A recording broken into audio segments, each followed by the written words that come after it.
Sometimes the people who claim to protect us are the ones we need protection from most. What I'm about to share with you happened to a young woman named Sarah, whose story shook me to my core and reminded me why we must always trust our instincts, especially when something feels terribly wrong in our own homes. This isn't just a story about one family. It's about the predators who hide behind professional credentials and the devastating power they wield when they convince us to doubt our own reality.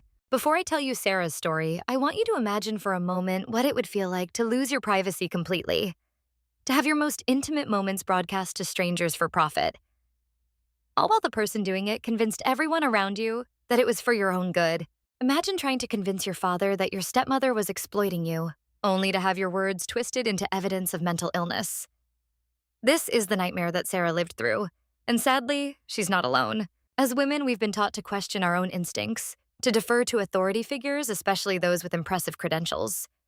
We've been conditioned to believe that if we feel uncomfortable with someone's behavior, maybe we're being too sensitive, too dramatic, too paranoid. Sarah's story is a stark reminder that sometimes our discomfort is exactly what we should be paying attention to, because predators count on our socialization to doubt ourselves. Sarah was 19 when her world collapsed completely, but the seeds of her nightmare had been planted 2 years earlier, on a cold February morning that started like any other day, but ended with her entire future changed forever. Her mother, Elena Rodriguez, was 38 years old and 7 months pregnant when she went into unexpected labor at the grocery store. Elena had been trying to give Sarah a little brother for years, suffering through 3 miscarriages and 2 failed IVF attempts before this pregnancy finally took hold.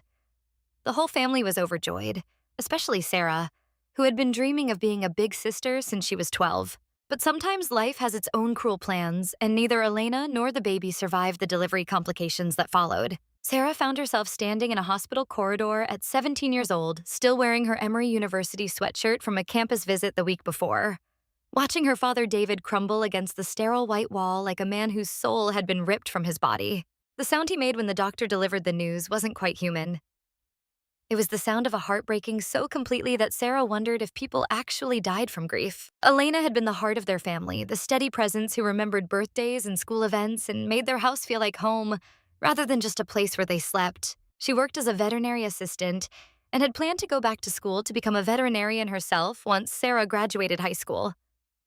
Elena was the one who taught Sarah about compassion by bringing home injured animals that needed fostering. She was the one who stayed up all night helping Sarah with calculus homework, even though math wasn't her strong suit. She was the one who made David laugh every morning over coffee with her impressions of their neighbors and her observations about life. The grief that followed Elena's death was the kind that changes the fundamental structure of reality. David, who had been a strong, emotionally present father, became a shadow of himself. He was an electrical engineer who had always been logical and practical, but grief made him unable to make the simplest decisions. He couldn't sleep in the bedroom he'd shared with Elena because her pillow still smelled like her lavender shampoo. He couldn't cook the meals Elena used to make because every recipe reminded him of her humming while she worked. He couldn't even look at Sarah sometimes because she had her mother's expressive dark eyes and her mother's gentle way of tilting her head when she was thinking deeply about something. The house felt like a mausoleum filled with Elena's presence everywhere they looked. Her coffee mug still sat by the sink because David couldn't bring himself to wash it and put it away. Her reading glasses were still on the nightstand next to the book she'd been reading. Her maternity clothes were still folded in the dresser drawer, waiting for a baby who would never come home. Sarah found herself tiptoeing through her own house, afraid to disturb anything that might be the last trace of her mother's touch. Sarah tried to hold everything together during those first few months. She cooked dinners that David barely touched, did laundry that piled up because David forgot to fold it, and maintained her grades at school even though concentrating felt impossible. She applied for early admission to colleges she'd planned to attend with her mother's support, forging David's signature on applications because he was too lost in grief to focus on anything beyond getting through each day. She visited Elena's grave every Saturday, bringing fresh daisies because they were Elena's favorite flowers and talking to the headstone about everything she couldn't say to David.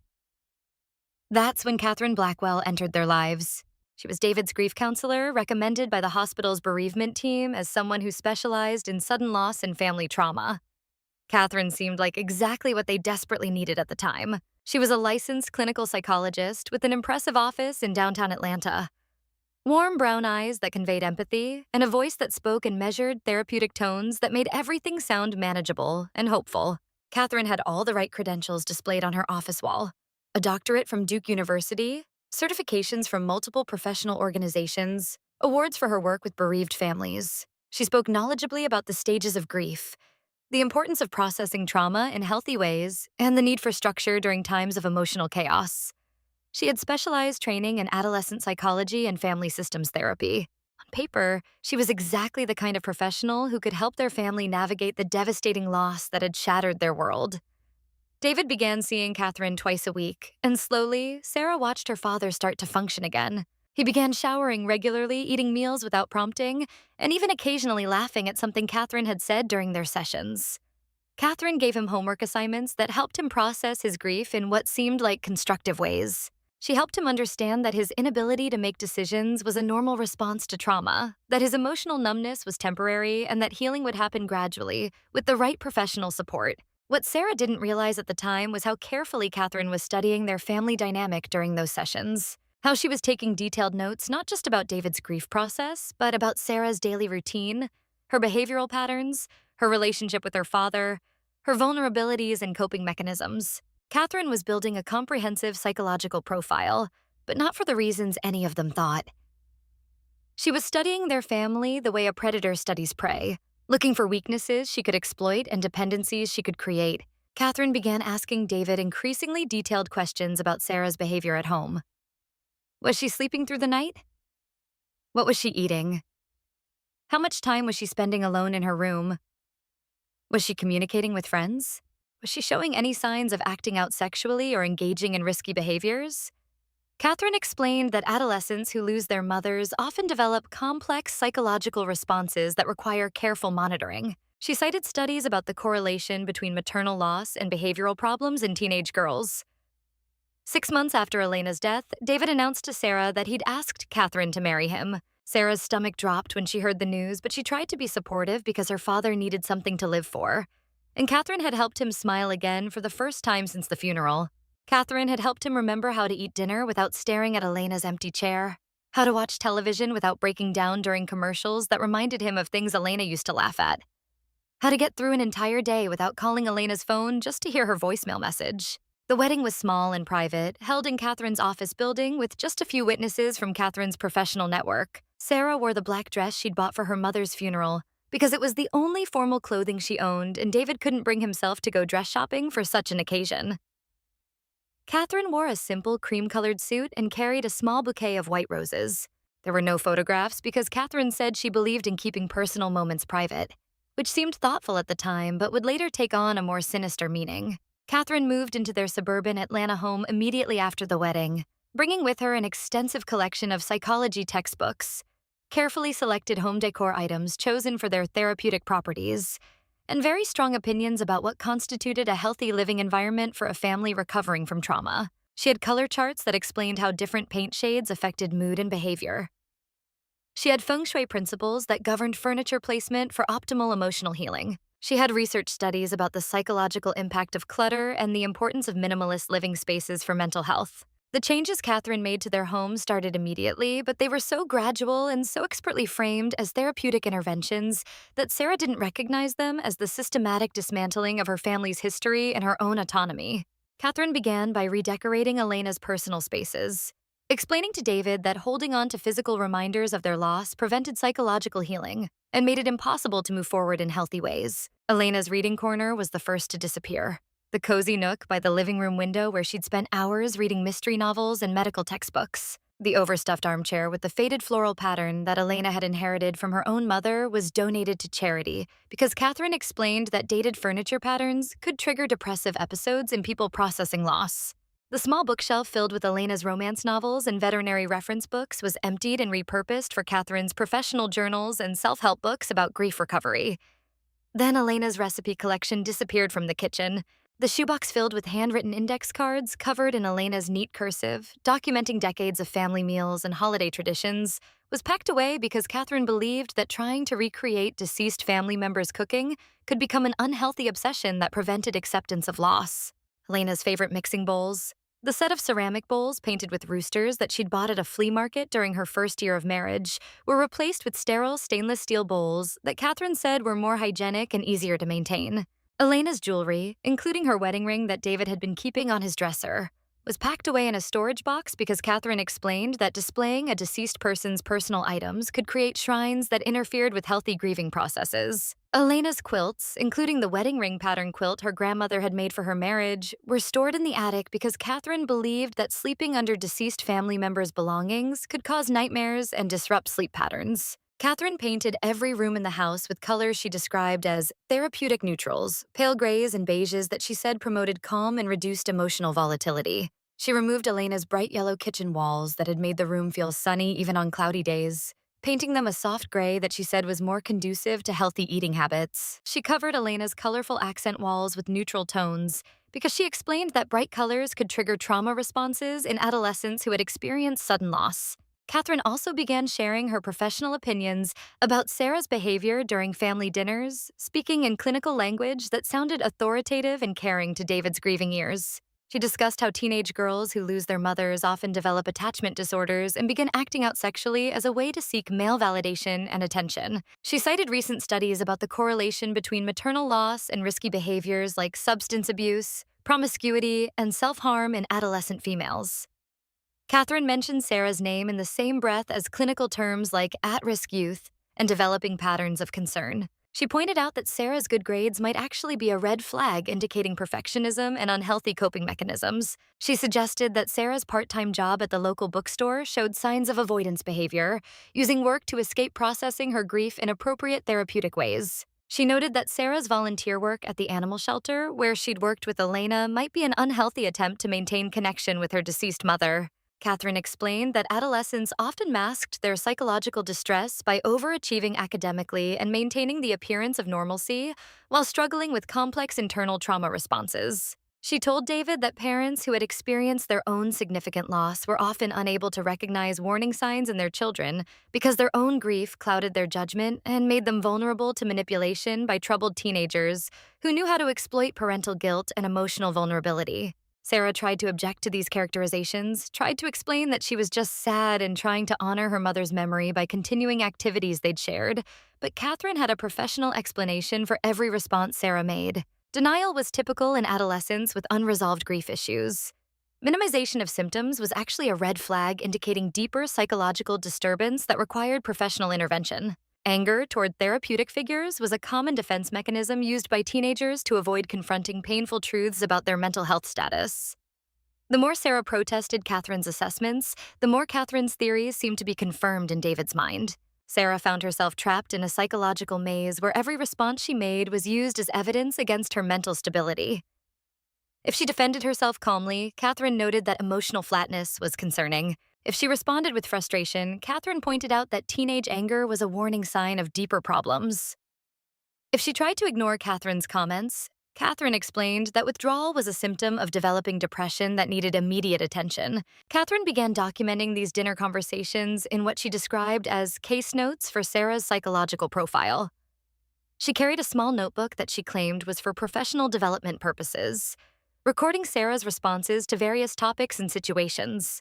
She explained to David that careful observation and documentation were essential tools for identifying behavioral patterns that might indicate developing mental health crises in at-risk adolescents. The cameras appeared 3 months into Catherine and David's marriage, presented as a safety measure that Catherine had researched extensively and determined was necessary for Sarah's well-being. Catherine showed David statistics about teenage suicide rates, particularly among girls who had experienced maternal loss.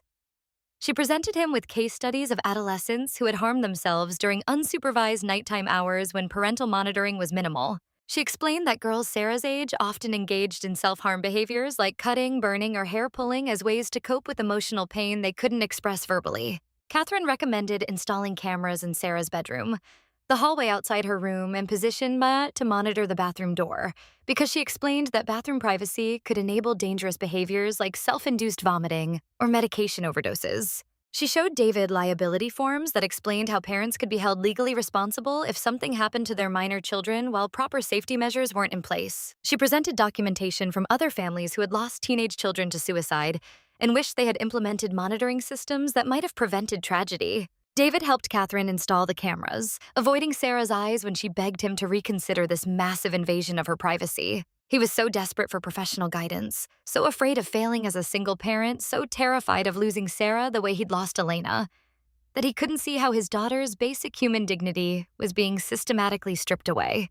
Catherine reassured him that this level of monitoring was standard protocol for at-risk teenagers, showing him forms and releases that made it all seem official, therapeutic, and absolutely necessary for Sarah's safety. Catherine explained that privacy was a privilege that had to be earned by demonstrating emotional stability and healthy coping mechanisms. She told David that adolescents with trauma histories often used privacy to engage in behaviors that could escalate their psychological distress or put them in physical danger. She said that temporary loss of privacy was a small price to pay for ensuring Sarah's safety during her most vulnerable developmental period. Sarah's bedroom became a prison where she was constantly performing for an audience she couldn't see but knew was watching. She started changing clothes in her closet, sleeping fully dressed in sweatpants and t-shirts, and even brushing her teeth with the bathroom door cracked open to avoid giving the cameras direct shots of her personal hygiene routines. But Catherine had anticipated these adaptations and positioned the cameras strategically to capture as much as possible regardless of Sarah's attempts at maintaining modesty. Catherine had also convinced David to remove the lock from Sarah's bedroom door because she explained adolescents with trauma histories often isolated themselves in ways that prevented intervention during crisis moments. If Sarah were to have a psychological breakdown or attempt to harm herself, Catherine pointed out, locked doors could delay emergency response and potentially cost Sarah her life. No secrets in a healing household became Catherine's favorite phrase, repeated whenever Sarah requested any form of privacy or personal space. The psychological manipulation deepened as Catherine began controlling every aspect of Sarah's social life under the guise of therapeutic intervention and safety precautions. She convinced David that she needed to monitor Sarah's text messages because adolescents often communicated suicidal ideation or plans for risky behaviors through digital platforms where parents couldn't observe concerning patterns. Catherine claimed she was watching for signs of depression, anxiety, or coordination of dangerous activities with peers who might not understand Sarah's vulnerable psychological state. Catherine read Sarah's school emails aloud during dinner, analyzing them for what she described as concerning patterns or coded language that might indicate psychological distress. She explained to David that trained professionals could identify warning signs in adolescent communication that untrained family members would miss. When Sarah complained about having her private communications invaded and discussed publicly, Catherine would touch David's arm gently and remind him about teenage rebellion being a common symptom of unresolved grief that often escalated without proper therapeutic intervention. Catherine also began systematically restricting Sarah's activities and possessions, always framing these restrictions as safety measures supported by psychological research and professional best practices. She convinced David to lock away anything that could potentially be used as a weapon or tool for self-harm. Sarah's field hockey equipment disappeared into a locked storage unit because Catherine explained that sports equipment could be repurposed for violence against self or others during psychological episodes. Sarah's tennis rackets were confiscated because Catherine cited studies about adolescents using sporting goods to break windows or mirrors during emotional outbursts. Her art supplies were locked away because craft knives and scissors could be used for cutting behaviors, and even colored pencils could be used for self-harm if teenagers were determined to hurt themselves. Catherine explained that removing temptation was more effective than relying on adolescents to make good choices when their brain development and trauma history compromised their decision-making abilities. Catherine convinced David that they needed to monitor Sarah's internet usage because teenagers often sought out harmful communities online, where they could learn about self-destructive behaviors or connect with others who might encourage dangerous activities. Catherine installed monitoring software on Sarah's laptop and phone that tracked every website visited, every search term entered, every social media interaction. She explained that this level of digital supervision was standard practice for families dealing with at-risk adolescents. The isolation became complete when Catherine began intercepting Sarah's mail under the pretense of screening for potential triggers or inappropriate content that might negatively impact Sarah's psychological stability. Catherine explained to David that adolescents recovering from trauma were vulnerable to manipulation by predatory individuals who might target them through postal mail, college recruitment materials, or other communications that parents couldn't monitor if they weren't carefully screening incoming correspondence. Meanwhile, Sarah was excelling academically, maintaining a 4.2 GPA, holding down her part-time job at the independent bookstore where she'd worked since sophomore year, and volunteering at the animal shelter where she'd developed real expertise in caring for injured and abandoned pets. She had been accepted to several colleges with partial scholarships based on her academic performance and community service record. Sarah was functioning at a high level despite her grief, showing remarkable resilience and maturity in managing her responsibilities while processing her enormous loss. But none of Sarah's positive behaviors mattered to Catherine, who framed every achievement as a compensation mechanism designed to hide deeper psychological disturbance. Success, Catherine explained to David, was often how troubled teenagers masked their internal chaos and prevented adults from recognizing their need for professional intervention. High academic performance could actually indicate perfectionist tendencies that were psychologically unhealthy and unsustainable long term. Catherine suggested that Sarah's job and volunteer work were forms of avoidance behavior that prevented her from engaging in proper therapeutic processing of her mother's death. She explained that staying busy was a common defense mechanism that adolescents used to avoid confronting painful emotions that needed to be addressed through professional counseling. Catherine recommended that Sarah quit her job and reduce her volunteer hours so she could focus more energy on psychological healing under Catherine's professional guidance. During Sarah's senior year, she had been accepted to Emory University, her mother's alma mater, with a significant academic scholarship that would cover most of her tuition costs. Emory had always been Sarah's dream school, the future she and Elena had planned together during countless conversations about Sarah's interest in veterinary medicine and her goals of continuing Elena's work caring for animals in need. Elena had kept her Emory University sweatshirt from her undergraduate years, and Sarah had worn it as a good luck charm during college interviews and entrance exams. But Catherine intercepted Sarah's acceptance letter before Sarah or David could see it.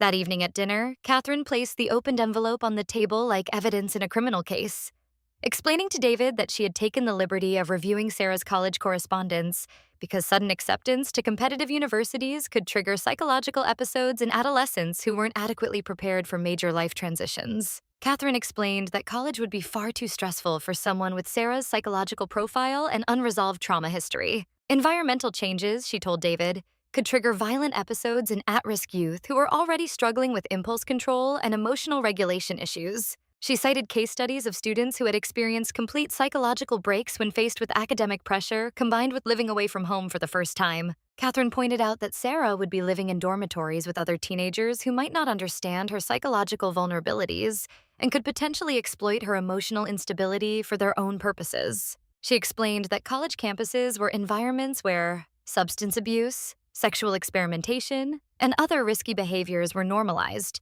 creating dangerous situations for adolescents who were already predisposed to making poor decisions due to trauma-related brain development issues.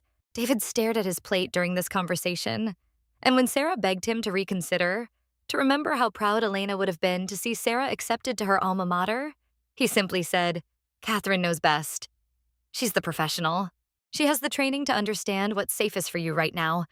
We can revisit college plans when you're more psychologically stable." Catherine smiled as she tore Sarah's acceptance letter in half, explaining that she had already researched online programs that would be more structured, safer, and easier to monitor for signs of academic stress that might trigger psychological episodes. She promised they would look into community college options where Sarah could live at home while receiving the support and supervision she needed during this vulnerable developmental period. That night, Sarah understood that her future was being dismantled just as systematically as her mother's memory had been erased from their home. She was being transformed from David's daughter into Catherine's patient, from a grieving teenager with normal responses to loss into a diagnostic category that justified constant surveillance and control. Sarah broke down completely that night, crying in her monitored bedroom while Catherine's cameras recorded her emotional collapse as more evidence of her psychological instability. Sarah's best friend Michelle found her the next morning sitting on the swings at the elementary school playground where Elena used to push her when she was little. Sarah had snuck out before dawn, walking 3 miles in the cold to reach the one place that still held pure memories of her mother's love. Michelle sat beside her without asking questions, understanding intuitively that Sarah needed someone to witness her pain without trying to fix it or analyze it or turn it into a therapeutic learning opportunity. Michelle took Sarah back to her house, where Sarah spent the day on Michelle's bedroom floor. Finally able to speak freely about what was happening at home, Michelle's mother, Janet, was a pediatric nurse who had worked in psychiatric facilities and recognized the signs of professional abuse of power when Sarah described Catherine's monitoring and control systems. Janet understood that what was happening to Sarah wasn't therapy, but systematic psychological manipulation designed to break down Sarah's autonomy and self-trust.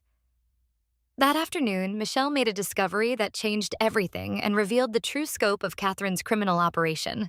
Michelle had been helping Sarah set up social media accounts that Catherine couldn't monitor, creating secret email addresses where Sarah could communicate with college admissions offices and maintain some connection to the outside world. While searching for Sarah's name online to make sure her accounts weren't discoverable, Michelle stumbled across something that made her physically sick. Michelle found a subscription-based website that featured live streams from bedrooms of teenage girls across the country. The site claimed to offer authentic glimpses into the lives of troubled teens for educational and research purposes, marketed to mental health professionals, academic researchers, and others with legitimate interests in adolescent behavior and development. The subscription fees were substantial, with different pricing tiers for different levels of access to live feeds and archived footage. Michelle recognized Sarah's room immediately from the website's preview images. The blue comforter with the small floral pattern that Elena had chosen for Sarah's 16th birthday. The bookshelf with Sarah's collection of veterinary textbooks and animal care manuals. The desk positioned by the window where Sarah did her homework every evening. The specific angle that showed Sarah's bed, her dresser, and the corner where she changed clothes, thinking she had privacy. The website had hundreds of paying subscribers who could watch Sarah sleeping, changing clothes, studying, crying, having private phone conversations with Michelle and other friends. The video content was categorized and searchable, with tags like grief response, adolescent female behavior, troubled teen in natural habitat, and therapy subject unaware.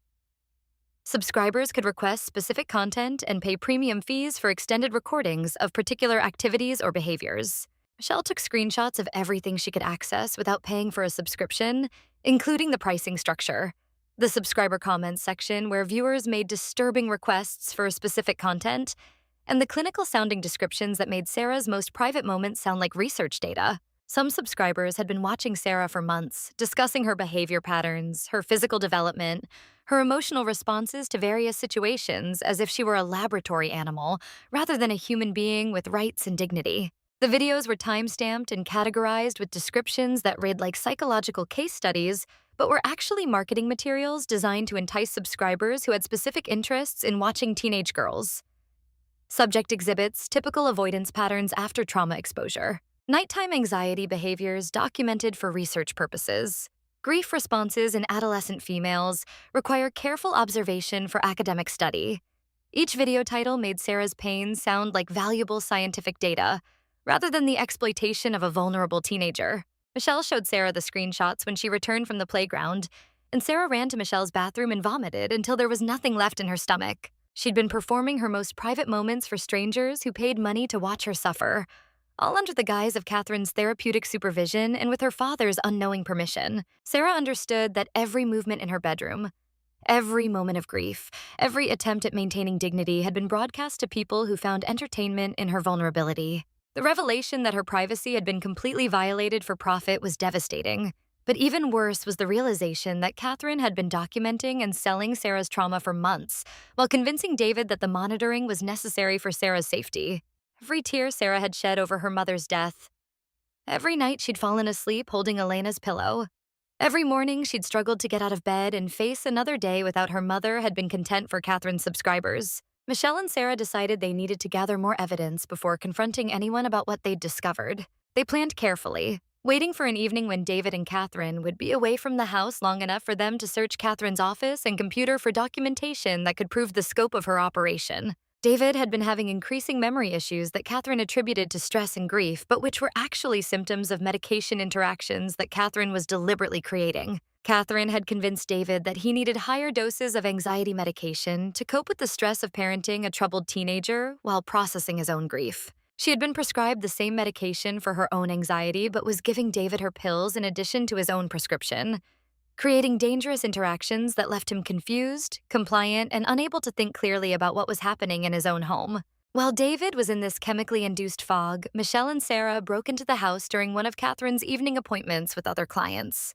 In Catherine's home office, they found years of detailed notes about Sarah's daily routines, her behavioral patterns, her sleep schedule, her eating habits, her social interactions.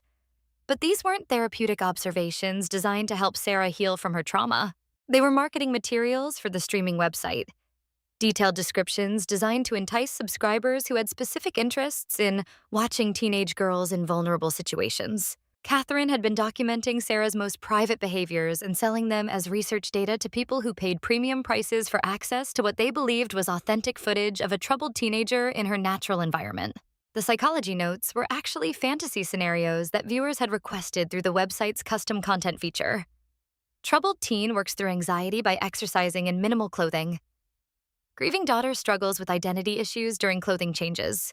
Adolescent female processes maternal loss through solitary crying episodes. Each video on Catherine's computer was titled like a clinical case study, giving the exploitation a veneer of academic legitimacy that helped justify the subscription fees and made subscribers feel like they were contributing to important research rather than participating in the exploitation of a vulnerable teenager. Catherine had created an entire fictional therapeutic framework to market Sarah's private moments to people who found entertainment in watching young women in psychological distress. Sarah and Michelle also discovered Catherine's financial records, which showed substantial monthly income from the streaming website over the past 8 months. Catherine was earning more money from exploiting Sarah than she made from her legitimate therapy practice. The subscriber base was growing steadily, with repeat customers who paid premium fees for extended access to Sarah's bedroom footage and the ability to make special requests for content they wanted to see. The most disturbing discovery was a private forum called Professional Development Network, where Catherine had been sharing detailed information about Sarah's case with other mental health professionals. The posts were written in clinical language, but they contained intimate details about Sarah's daily life, her grief responses, her physical development, her behavioral patterns. Catherine had been presenting Sarah as a research subject to colleagues across the country, sharing videos and observations under the guise of professional education while actually facilitating the exploitation of vulnerable teenagers. The forum, Sarah realized she couldn't go home that night without alerting Catherine to what they'd discovered, and she knew Catherine would destroy all evidence if she suspected exposure. Sarah stayed at Michelle's house, trying to figure out how to protect both herself and her father, who was clearly being manipulated and medically compromised just as systematically as she was being exploited. David's condition was deteriorating rapidly under Catherine's influence, and Sarah understood that both of them were victims of Catherine's carefully orchestrated plan to gain control over their family. Catherine realized something was wrong when the streaming website traffic dropped significantly. Sarah's absence from her regular routine meant fewer live streams, fewer new content uploads, and declining subscriber satisfaction ratings. Catherine had built her business model around the reliability of having access to Sarah's private spaces, and any disruption to that access threatened her income stream and her ability to fulfill promises she'd made to paying customers. Catherine called David in a panic, spinning a story about Sarah having a serious psychological episode that required immediate intervention. She described Sarah's absence from home as a dangerous flight response that could escalate to violence against herself or others, if not addressed immediately by law enforcement and mental health professionals. Catherine used clinical terminology that terrified David into believing that his daughter was having a mental health crisis that could result in hospitalization or criminal charges if not handled properly. Catherine told David that Sarah had become paranoid and delusional, making false accusations against Catherine and claiming that the safety monitoring they'd implemented was actually surveillance for improper purposes. She explained that this type of paranoid thinking was common in adolescents with severe unresolved trauma, and that Sarah's ability to create elaborate conspiracy theories about her stepmother proved that she needed immediate psychiatric intervention to prevent further psychological deterioration. When police officers arrived at Michelle's house to conduct a welfare check, Sarah tried to explain everything she'd discovered, showing them the screenshots Michelle had saved, and describing the systematic exploitation that had been disguised as therapy.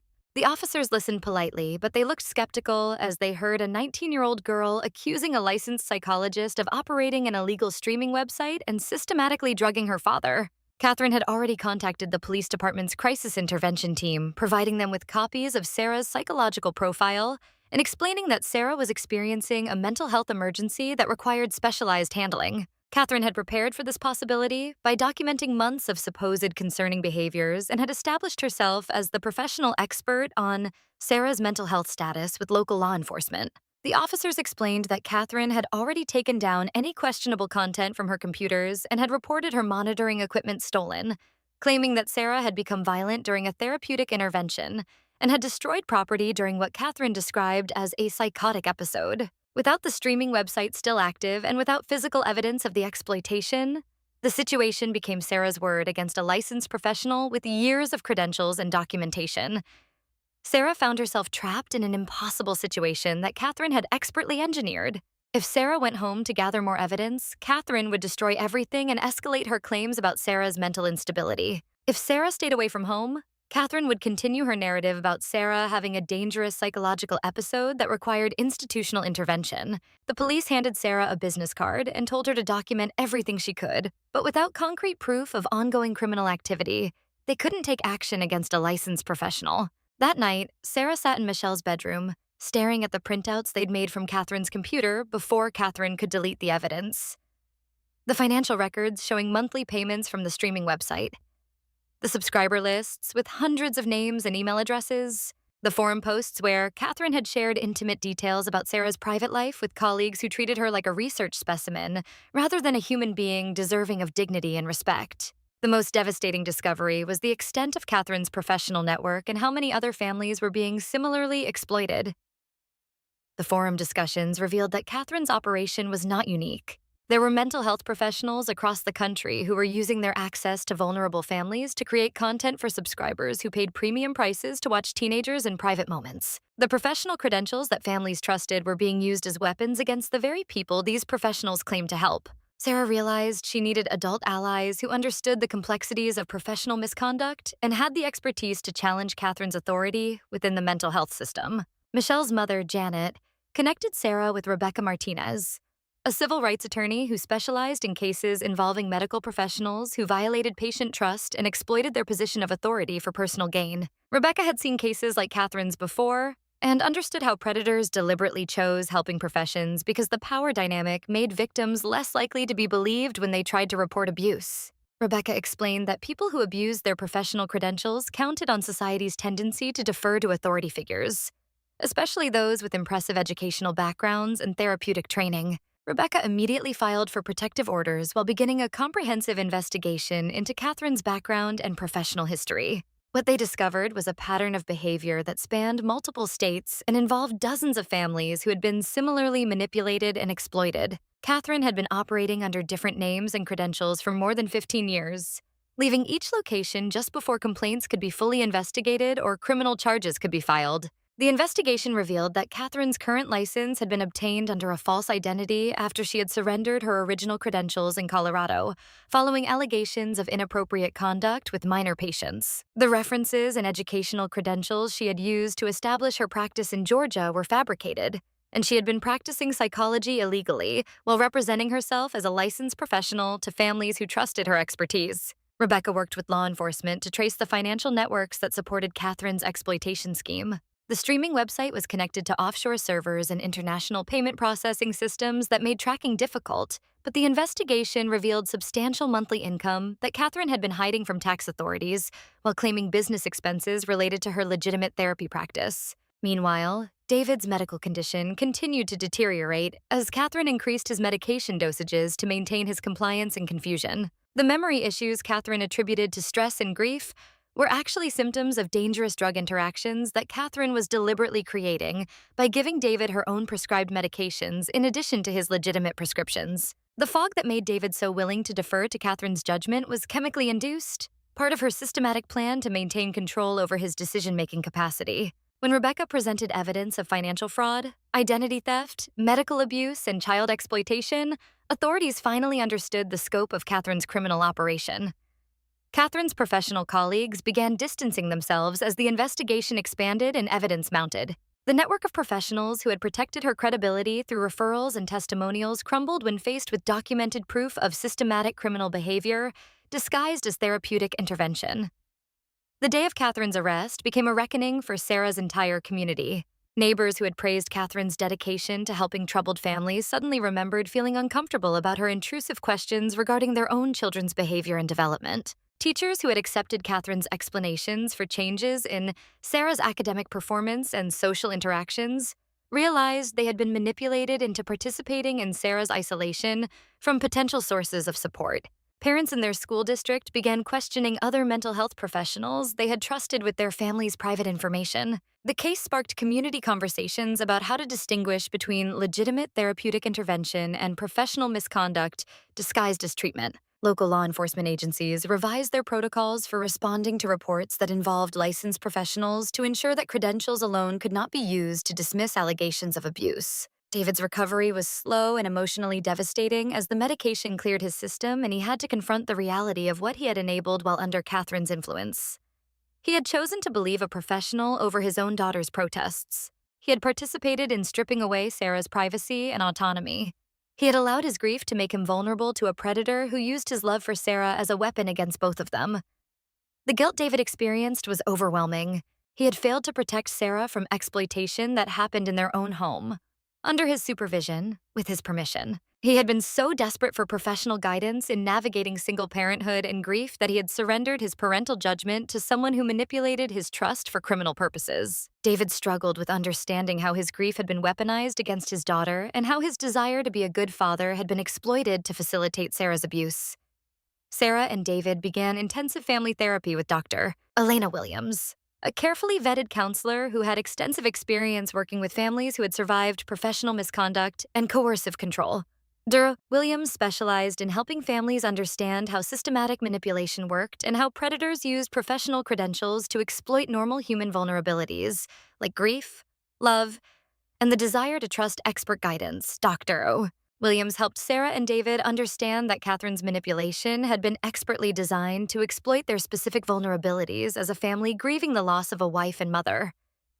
Catherine had used David's fear of losing Sarah to justify increasingly invasive control measures. She had used Sarah's love for David and her desire not to cause him additional stress to keep her compliant and silent about her growing discomfort with Catherine's interventions. The therapeutic process involved helping both Sarah and David recognize that their responses to Catherine's manipulation had been completely normal, given the circumstances she had created.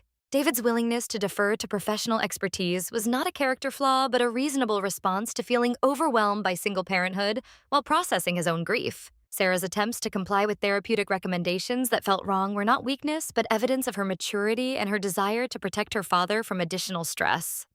Williams also helped them understand the techniques Catherine had used to isolate them from potential sources of support and reality checking. Catherine had systematically undermined Sarah's relationships with friends, teachers, and extended family members by framing normal teenage behavior as evidence of psychological disturbance that required professional intervention. She had convinced David that his own judgment was compromised by grief and that he needed to rely entirely on her expertise to make decisions about Sarah's welfare. The legal process took nearly 3 years as prosecutors built cases against Catherine and the network of professionals who had participated in or enabled her exploitation scheme. Catherine faced federal charges including fraud, child exploitation, identity theft, practicing medicine without proper licensing, conspiracy to distribute illegal content, money laundering, and multiple counts of professional misconduct across several jurisdictions. During the trial, other families came forward with similar stories that revealed the full scope of Catherine's criminal enterprise. There was the 16-year-old boy in Colorado whose mother had died in a car accident and who had been hospitalized for psychiatric evaluation based on Catherine's false reports about his supposed violent tendencies and substance abuse problems.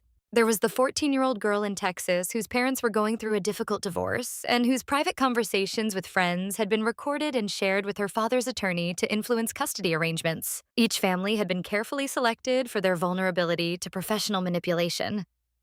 Catherine targeted people who were isolated by grief, divorce, illness, or single parenthood. She chose families where she could position herself as an essential source of professional guidance while systematically undermining their ability to trust their own judgment or maintain connections with other sources of support.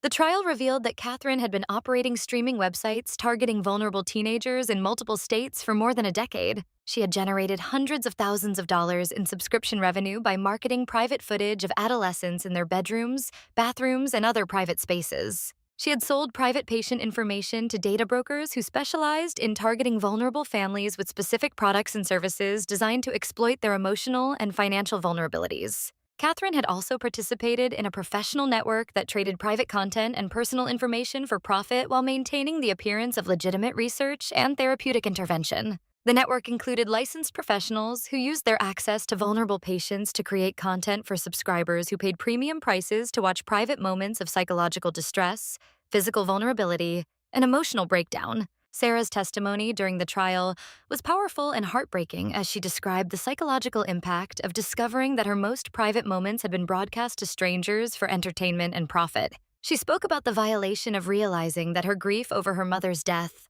her struggles with normal adolescent development, her daily routines and personal habits had been turned into content for people who found pleasure in watching teenagers suffer. Sarah explained to the jury how the constant surveillance had made her feel like she was performing her own life, never able to be genuinely herself even when she thought she was alone in her bedroom. She described the psychological damage of having her normal responses to loss pathologized and used as evidence against her mental health, and how Catherine's professional authority had been used to silence her protests and dismiss her concerns about the monitoring. David's testimony focused on the guilt and horror he felt upon realizing he had been chemically manipulated into betraying his daughter's trust and facilitating her exploitation. He described the slow process of understanding how his grief had been weaponized against Sarah and how his desperate desire to be a good father had been exploited by someone who used his love for his daughter as a tool of control and manipulation. David spoke about the devastating realization that his deference to professional authority had made him complicit in his daughter's abuse, and how the medication Catherine had given him had impaired his ability to think clearly about what was happening in his own home. He described the ongoing process of rebuilding trust with Sarah while both of them healed from the trauma Catherine had inflicted under the guise of providing therapeutic support. The verdict brought a sense of justice, but not complete closure.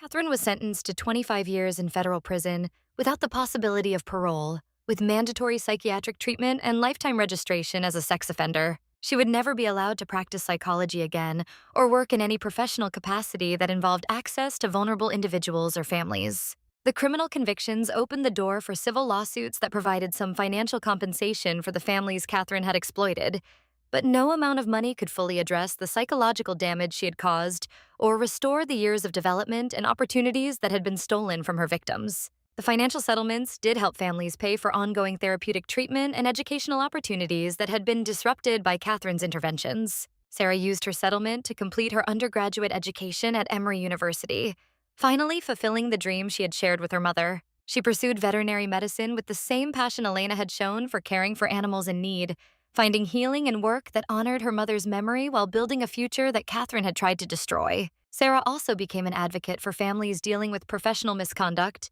sharing her story at conferences and support groups, while working to change laws and policies that made it easier for predatory professionals to exploit vulnerable families. She testified before state licensing boards about the need for better oversight of mental health professionals and clearer protocols for families who suspected professional abuse. Sarah learned that Catherine's tactics were not unique among predators who used helping professions to access vulnerable victims. The patterns of isolation, control, surveillance, and psychological manipulation that Catherine had employed were commonly used by abusive professionals across different fields, including therapy, medicine, education, and social services. The most important lesson Sarah learned was about trusting her own instincts and recognizing the difference between legitimate professional help and manipulative control disguised as treatment. Real therapeutic intervention empowers families to trust their own judgment and strengthen their relationships with each other. Predatory professionals create dependence on their expertise while systematically undermining families' ability to think clearly about their own experiences. Sarah's recovery involved reconnecting with her mother's memory in healthy ways that Catherine had tried to prevent. Elena had kept a detailed journal during her pregnancy, writing letters to the baby she hoped to meet and documenting her observations about the people in their lives. In those journal entries, Elena had written about her growing concerns regarding David's new grief counselor, noting that Catherine seemed more interested in asking detailed questions about Sarah than in helping David process his loss. Lena's instincts about Catherine had been accurate, but she had died before she could protect her family from the predator she had sensed was dangerous. Reading her Elena, the journal, now Elena, the story, but it Sarah's, her story, today, her experience. Catherine may be in prison, but the systems that enabled her continue to exist in forms that allow other predators to exploit professional credentials for personal gain. Sarah's ongoing advocacy work focuses on changing those systems by requiring better oversight of mental health professionals, creating clearer reporting mechanisms for families who suspect abuse, and educating communities about the warning signs of professional manipulation disguised as legitimate treatment. The cameras are gone, the surveillance has ended, but the lessons remain. Sarah learned that protecting yourself and your family sometimes means questioning authority, trusting your instincts, maintaining boundaries with professionals, and remembering that credentials alone don't guarantee that someone has your best interests at heart. This is Sarah's story, but it represents the experiences of countless families who have been exploited by professionals who abuse their position of trust. Professional predators rely on our socialization to defer to authority, our grief and vulnerability, our love for our families, and our respect for expertise. They count on us not believing that someone with impressive credentials could deliberately harm the people they're supposed to help. Sarah's courage to speak out, gather evidence, and fight back reminds us all that our instincts matter. Our privacy matters, and our families deserve protection from those who would exploit our most vulnerable moments. Her story teaches us that recovery is possible, that justice can be achieved, and that speaking truth about professional abuse can protect other families from similar exploitation.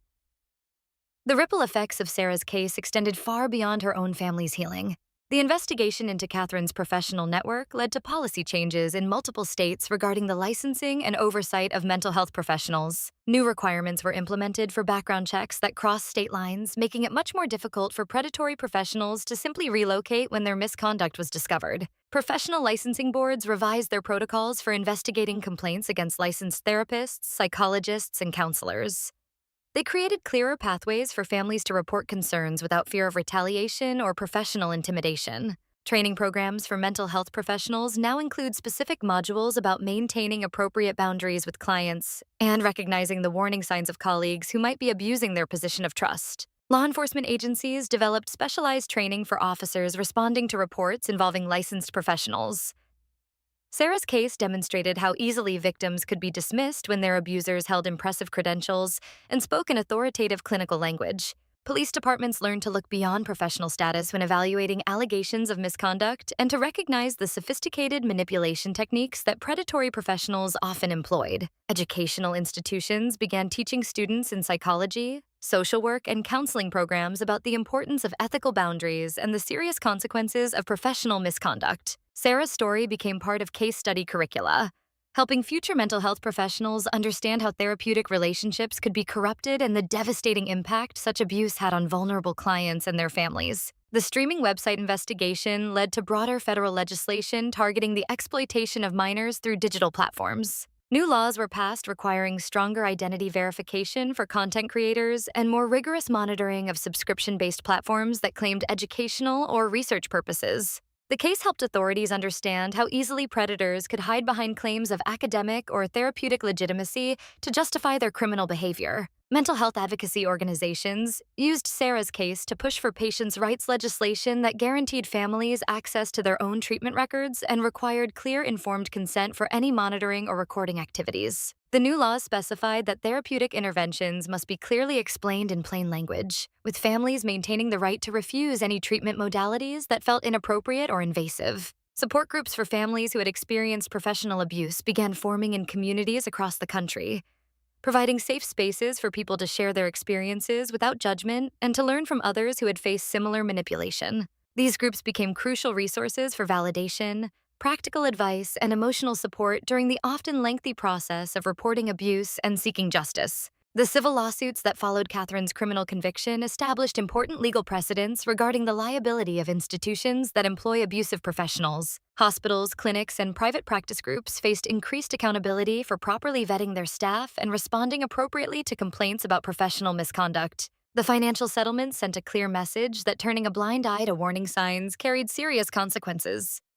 Sarah's advocacy work evolved into a nonprofit organization dedicated to education and support for families dealing with professional misconduct. The organization provides resources for recognizing the warning signs of abusive professionals, understanding rights and options for reporting concerns, and navigating the complex legal and therapeutic systems involved in seeking justice and healing. Through her organization, Sarah has helped hundreds of families across the country who discovered that trusted professionals had exploited their vulnerability for personal gain. She learned that Catherine's methods were unfortunately common among predatory professionals who targeted grieving families, single parents, families dealing with mental health challenges, and other vulnerable populations who were most likely to defer to professional authority. The patterns were remarkably consistent across different cases. Predatory professionals typically began by establishing themselves as essential sources of expertise and support. They gradually increased their involvement in families' daily decisions while systematically undermining family members' confidence in their own judgment. They used clinical language and professional credentials to justify increasingly invasive interventions that isolated their victims from potential sources of support and reality checking. Sarah discovered that professional abuse often went unreported because victims feared they wouldn't be believed when challenging someone with impressive credentials and institutional support. Many families suffered in silence, doubting their own perceptions and blaming themselves for feeling uncomfortable with interventions that were presented as therapeutic necessities. The education component of Sarah's advocacy focused on helping families understand the difference between legitimate professional help and manipulative control. Real therapeutic professionals empowered clients to trust their own instincts and make informed decisions about their treatment. They respected boundaries, encouraged questions, and supported family relationships rather than creating dependence on professional guidance. Predatory professionals, in contrast, demanded unquestioning compliance with their recommendations, dismissed clients' concerns as symptoms of their psychological problems, and created artificial emergencies that required immediate professional intervention. They used their authority to silence questions and their expertise to justify violations of privacy and autonomy. Sarah's work also involved training other professionals to recognize colleagues who might be crossing ethical boundaries. She taught them to watch for warning signs like excessive interest in clients' personal details unrelated to treatment, reluctance to involve other professionals in treatment planning, creation of crisis situations that required their unique expertise, and patterns of clients becoming increasingly dependent on their services rather than developing independence and healthy coping skills. The financial impact of Catherine's crimes extended far beyond the immediate victims. The streaming website operation had generated revenue that was used to fund other illegal activities, including identity theft rings and financial fraud schemes that affected hundreds of additional victims. The investigation revealed how professional misconduct could serve as a gateway to broader criminal enterprises that exploited vulnerable populations on a massive scale. Insurance companies were forced to revise their policies regarding coverage for professional liability and misconduct claims. The case demonstrated how traditional professional liability insurance was inadequate to address the scope of damage that could result from systematic abuse by licensed professionals. New policies required more rigorous screening of providers and clearer protocols for investigating misconduct allegations. The technology industry also faced increased scrutiny regarding platforms that could be used to exploit vulnerable individuals. Sarah's case highlighted how easily legitimate-seeming websites could hide criminal operations and how difficult it was for families to discover that their privacy was being violated through seemingly innocent monitoring devices. Digital privacy advocates use Sarah's story to push for stronger regulations regarding surveillance technology marketed for family safety purposes. New laws required clearer disclosure of how monitoring data would be used and stored, with specific protections for content involving minors.